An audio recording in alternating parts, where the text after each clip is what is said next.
Voilà, j'espère que cette fois-ci vous m'entendez et que tout va bien. Je suis tout à fait désolé pour ces problèmes techniques. Et donc, en l'occurrence, je voulais commencer par présenter ce projet qui est un projet de... Alors, je ne sais pas si vous avez le son de là où je suis. Donc là, je suis normalement en direct. Normalement, tout devrait aller bien dans les deux cas de figure. Voilà, donc je pense que vous me suivez maintenant. Désolé, c'est la première fois. On commence à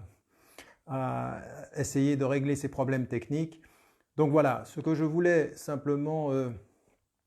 partager avec vous, c'est le lancement de ces rencontres avec le Coran. Chaque fois que je le pourrai, au gré des prochaines semaines et des prochains mois, prendre un verset du Coran et puis en faire le commentaire. Ce que j'aimerais surtout mettre en évidence, c'est que il va être thématisé ce commentaire. Ce que j'aimerais faire, en appelant ceci un jour un verset,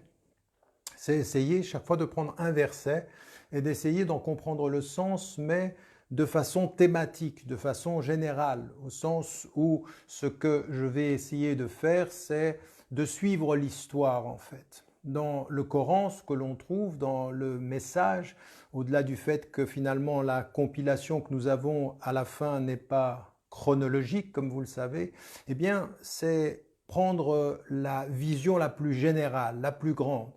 à savoir la vision qui traverse l'histoire et qui, de ce point de vue, nous permet d'avoir une compréhension à travers les versets, à travers ces commentaires, d'abord de ce qui fut la création de l'homme, avant même la création, comment il y a cette compréhension de ce qui va être le rôle de l'homme, de l'être humain sur la terre, de sa destinée sur la terre, et puis avec ceci un rapport au temps, bien entendu, un rapport à l'espace, à savoir que la nature, la création en tant que telle, elle dit quelque chose de ce que nous devons comprendre des signes, du premier livre qui nous est révélé, le livre du monde, avec ensuite les révélations qui vont venir dans l'histoire. Et donc il y a dans ce cheminement une réflexion qui doit être faite et que nous allons faire ensemble à travers les versets qui seront choisis pour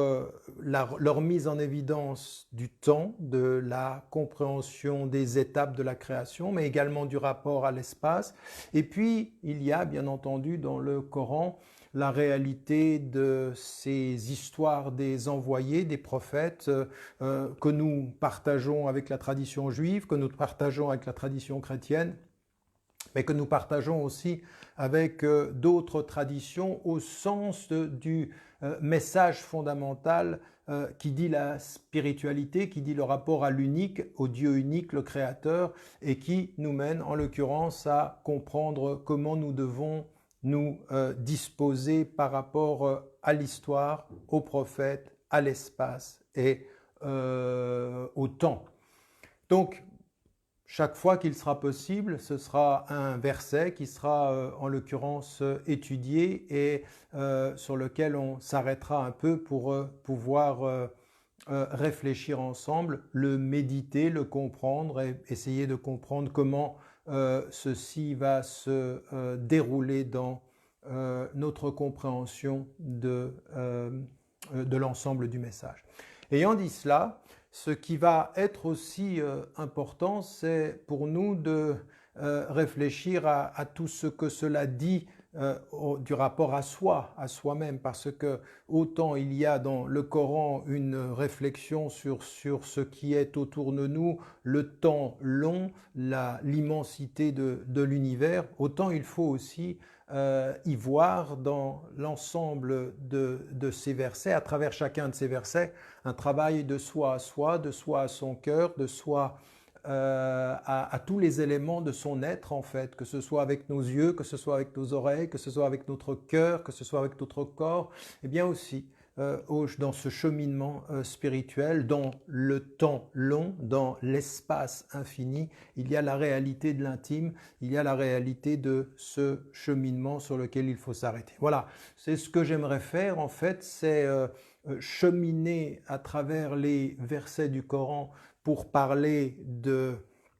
la dimension historique de avant la création, à la création elle-même, à l'histoire avec la création, et puis ce qui nous mène aussi vers notre compréhension de la fin des temps, et puis à côté, bien entendu, une réflexion sur notre rapport à l'espace, notre rapport à nous-mêmes, nos rapports aux semblables, nos rapports aux autres traditions. Donc finalement,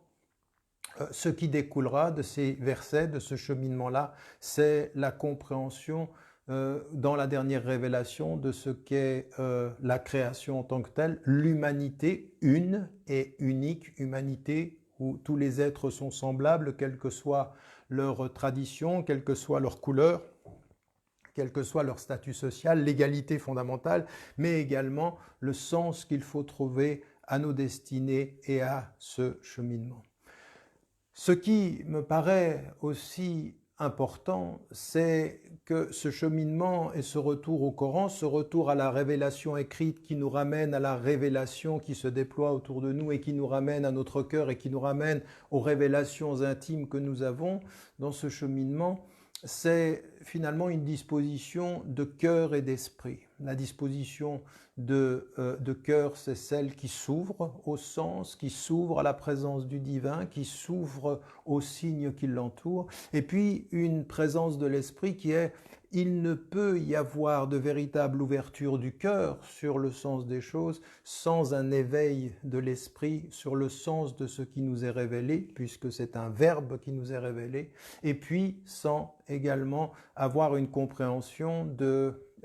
au-delà du verbe, des signes, du sens, du beau et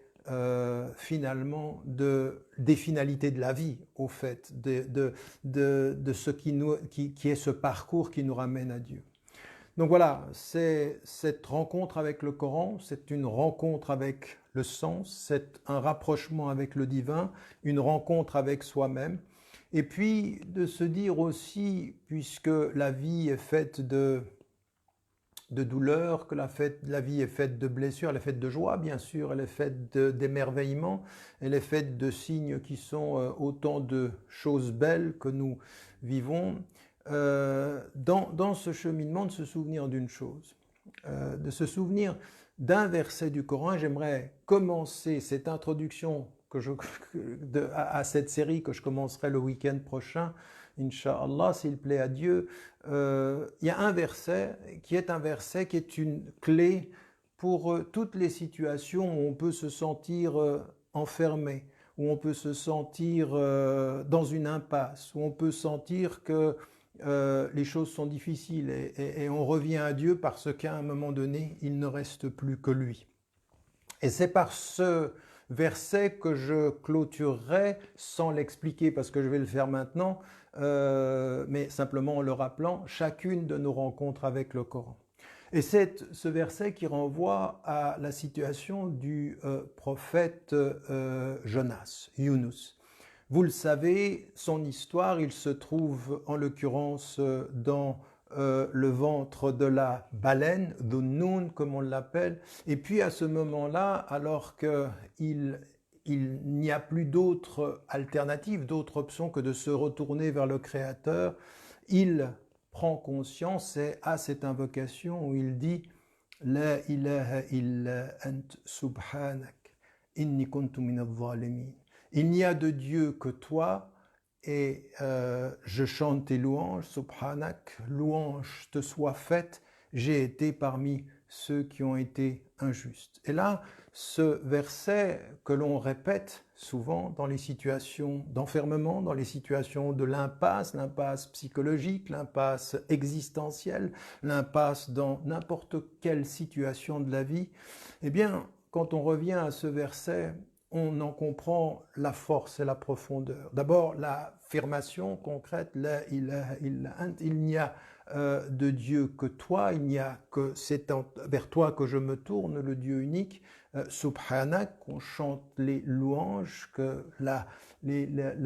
reconnaissance de cette majesté divine, et j'ai été moi-même de ceux qui étaient injustes. Et là, en fait, on pourrait se dire en lisant le verset que la finalité, c'est la justice. Mais en fait, pour comprendre le cheminement vers Dieu, c'est le contraire. En fait, tout commence par la justice vis-à-vis de soi, d'abord vis-à-vis de Dieu, vis-à-vis de soi et vis-à-vis de ceux qui nous entourent. Et qu'est-ce que c'est la justice finalement vis-à-vis de soi? C'est de donner à chaque dimension de son être ce qui lui est dû, et d'abord la reconnaissance de je suis là, et la première des justices, c'est la reconnaissance du fait que si je suis là, il a voulu que je sois là. Être juste avec Dieu, c'est reconnaître sa présence. Mais la justice ne s'arrête pas là. Ensuite, il y a la justice même par rapport à ce qu'il a créé, tout ce qui est autour de nous. Et dans la reconnaissance de la justice vis-à-vis de tout ce qui est autour de nous, eh bien, il y a aussi le respect de la création, le respect de la nature, le respect du beau autour de nous. Et puis on vient encore plus près, et puis il y a le respect de tout ce qui nous constitue, nos yeux, nos oreilles, notre être, notre corps, notre cœur, tout ce qui nous constitue, le rapport à une justice qui est la justice globale à la justice intime. Et nous sommes tous, chacun d'entre nous, vous qui m'écoutez, moi, n'importe quel être humain sur la terre, nous avons tous, à des moments donnés, des défauts de justesse et des défauts de justice. La justice, c'est